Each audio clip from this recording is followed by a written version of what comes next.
Saludos amigos y bienvenidos nuevamente a una nueva parte de nuestra serie de videos referidos a la isla Friendship. Hoy vamos a hablar un poco sobre la carne animal y la relación de esta con lo que ocurría en la isla. Antes de ir a Friendship, Ernesto de la Fuente cuenta que era demasiado carnívoro y luego de unos pocos días de carne de pescados y mariscos, mientras estaba allí en la isla, empezó a echar de menos la carne vacuna. En la isla había un sector de comedor en el cual se servían todo tipo de platos normales, cosa lógica, pensando en que siempre había cierta cantidad de visitantes de diversas nacionalidades, en un promedio de unas 60 personas, además de quienes estaban allí como residentes permanentes, que eran 14 personas. Un día, en la isla, Ernesto se da cuenta que detrás de donde se servía la comida, había un señor que tenía una cara para él conocida. De algún lado lo había visto, lo tenía visto. Luego recordó dónde era que él lo había visto.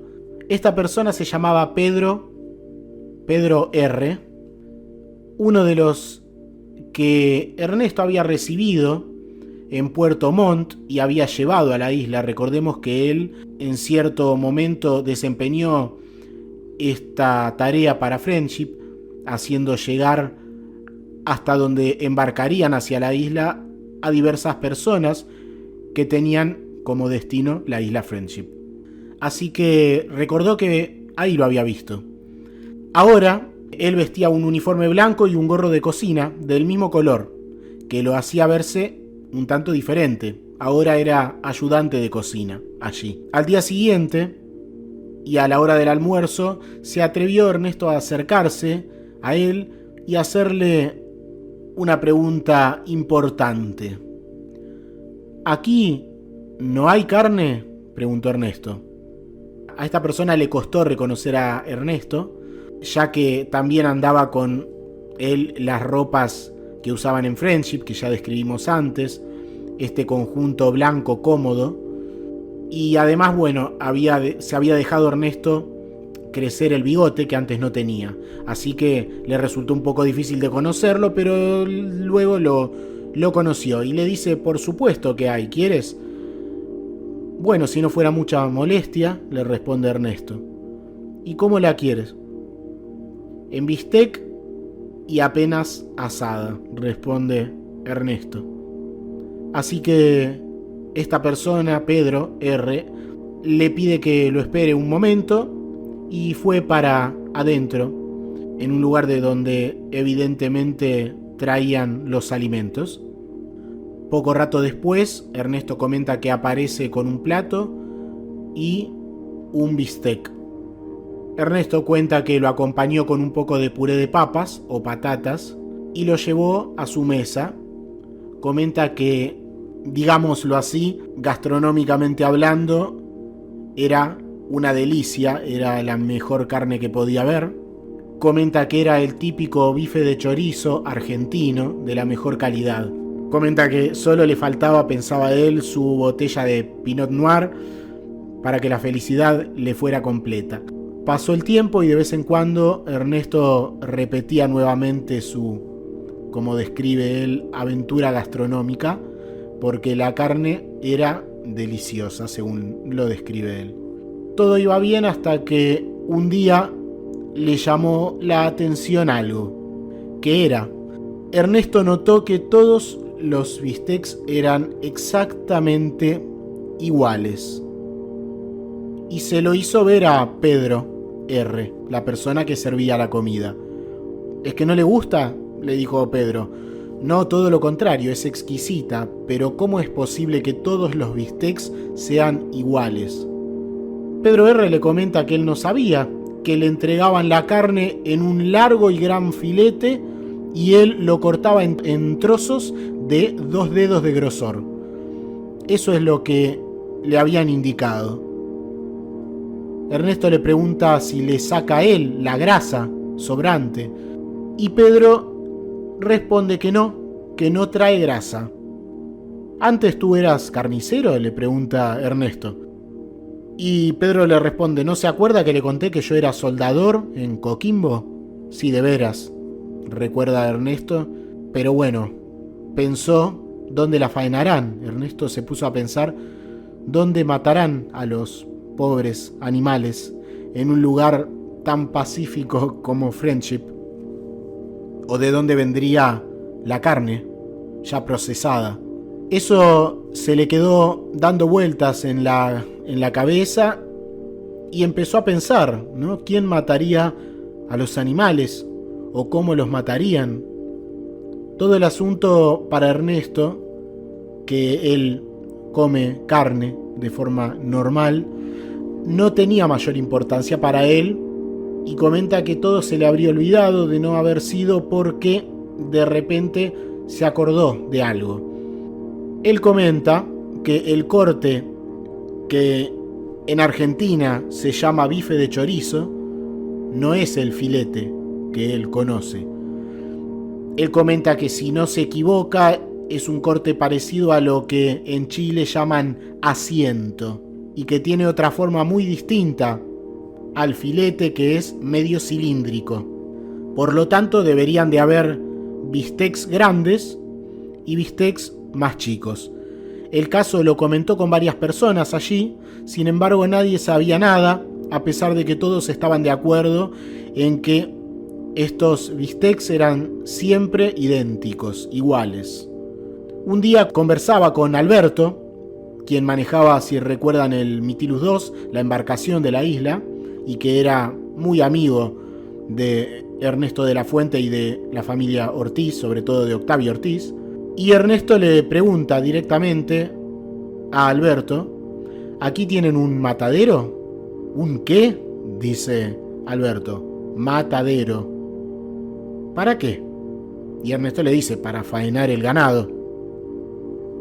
Alberto le responde: no, que yo sepa, no.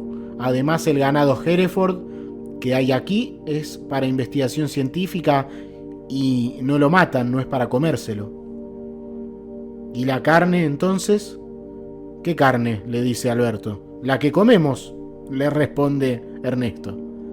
Y ahí se da cuenta que Alberto le comenta a Ernesto que no lo había pensado, aunque que tenía razón, porque ya al menos en el Mytilus II no traían carne, no traían la carne a bordo de la embarcación hacia la isla.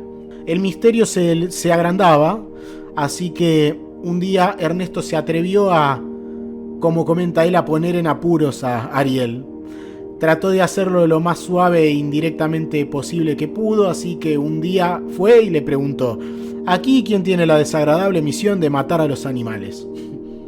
¿A qué animales?, le dice Ariel. A los que nos comemos. Tú dices por la carne. Nadie, o casi nadie. ¿Y entonces cómo?, le pregunta Ernesto.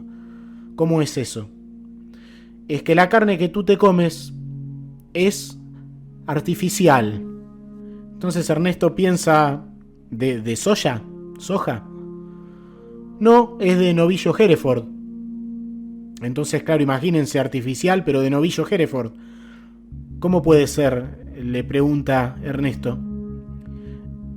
Y Ariel le responde: no me preguntes cómo, porque no es mi especialidad, y si te lo explico probablemente lo haría mal. Ahora, si la carne no te gusta, deja de comerla, porque a la larga hace mal, le dice Ariel. Entonces Ernesto le pregunta a quién puede consultar por esta inquietud que tengo. Y Ariel le recomienda que hable con Gabriel. Ernesto sabía perfectamente que hablar con Gabriel de nada o de muy poco le serviría, porque Gabriel era en ciertas cosas muy reservado, digámoslo así, al parecer. Y de Gabriel solamente recibiría una respuesta algo similar a después. Espera, ya tendrás tiempo para saberlo todo. Gabriel no era alguien muy dado a hablar de las cosas que pudieran a lo mejor interesarle a Ernesto, al parecer, por lo que la idea no lo dejaba a Ernesto muy conforme de hablar con Gabriel.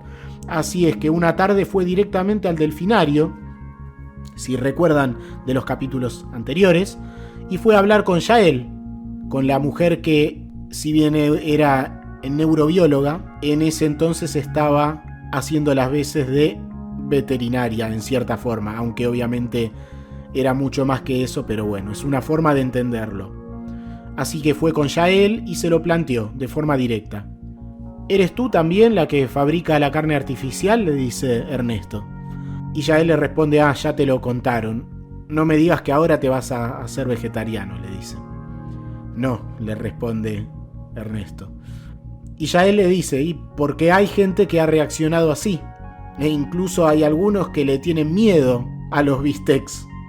No es mi caso, le dice Ernesto, pero ¿tú lo fabricas? Y Yael le responde que su campo era la neurobiología, no la carnicería.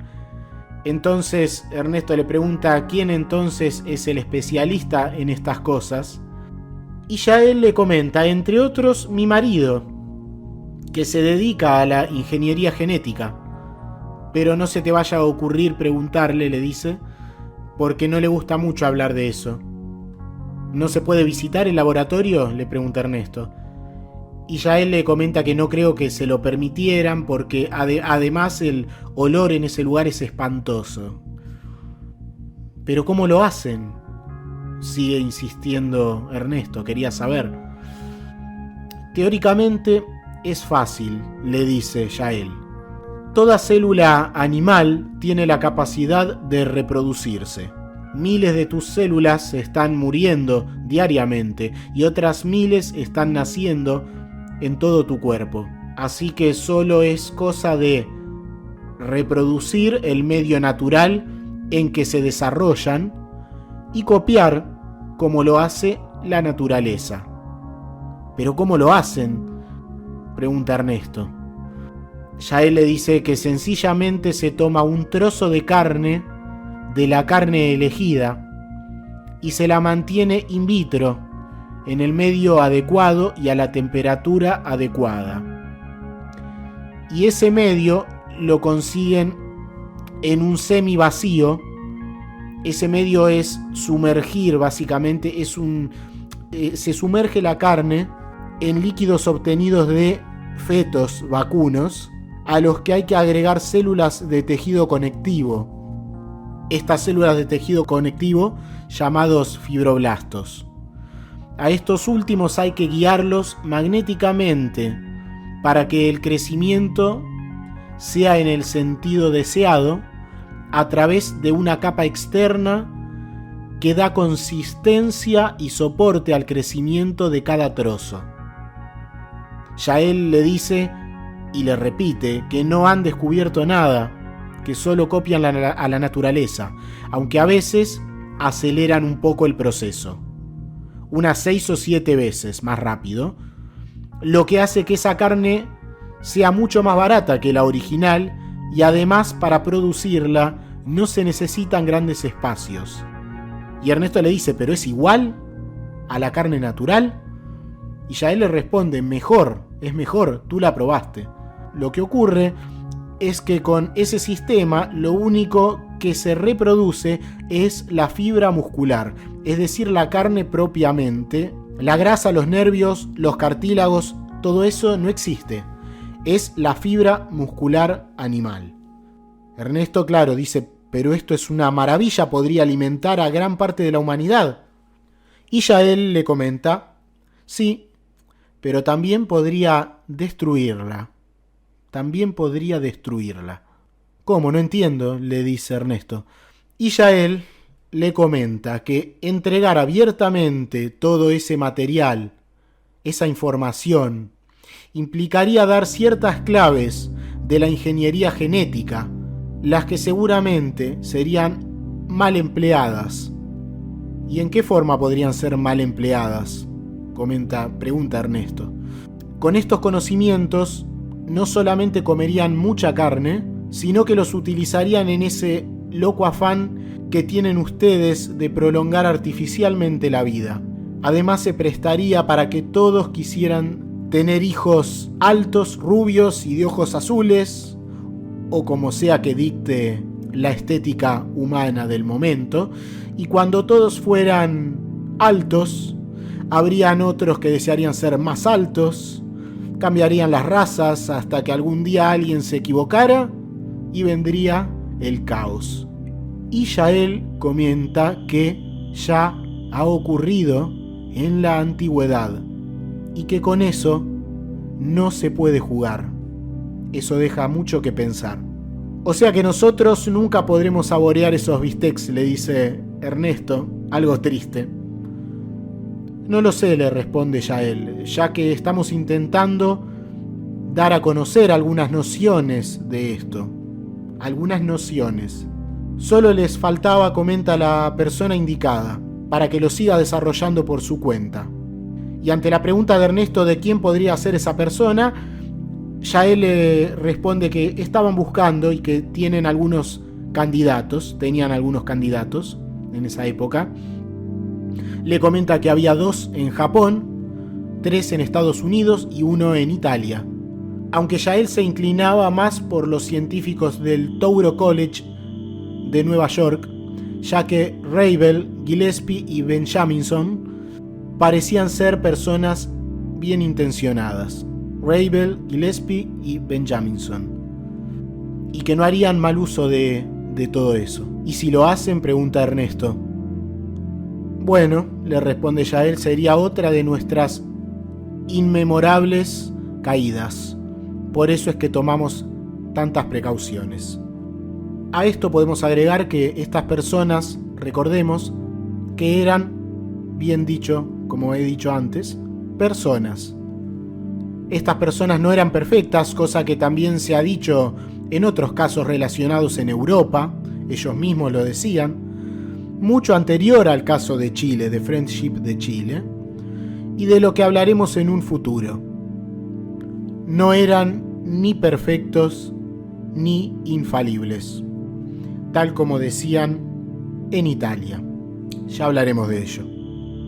Todo lo anterior ocurre, recordemos, en la década de los 90 del pasado siglo y del pasado milenio. ¿Cómo pasa el tiempo?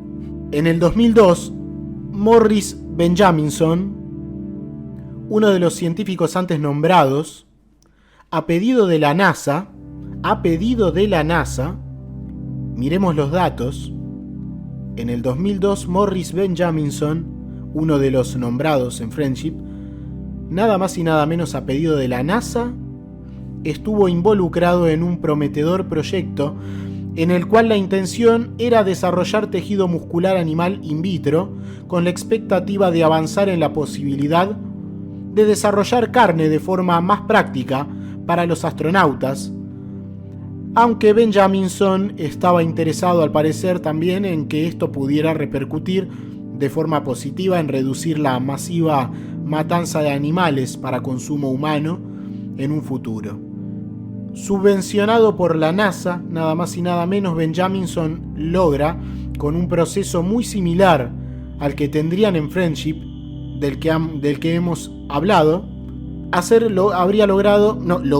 logró, sin ningún tipo de dudas, esto es algo absolutamente oficial y reconocido. Atención, Benjaminson logró hacer crecer tejido muscular de pez en un 14% en pocos días.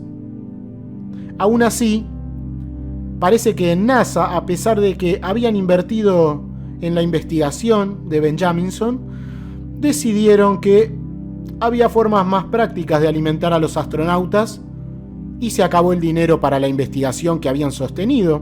A pesar de los buenos resultados, parece que se arrepintieron, vieron resultados, señores, aquí hay resultados, entonces se arrepintieron, parece, y después de invertir tanto dinero y obtener resultados, quién sabe, tal vez el éxito estaba demasiado cerca, Tal vez quedaba muy bien decir que se quería profundizar en el tema del desarrollo de carne, muy humanitario, muy bueno, muy bien sonado como tantas cosas, pero el éxito a lo mejor fue un poco inesperado, no esperarían un éxito, y tal vez se encontraron con una persona que de alguna forma fue ayudada y consiguió lo impensable, y la NASA tuvo que terminar rápido con el asunto, que inesperadamente empezó a tener éxito.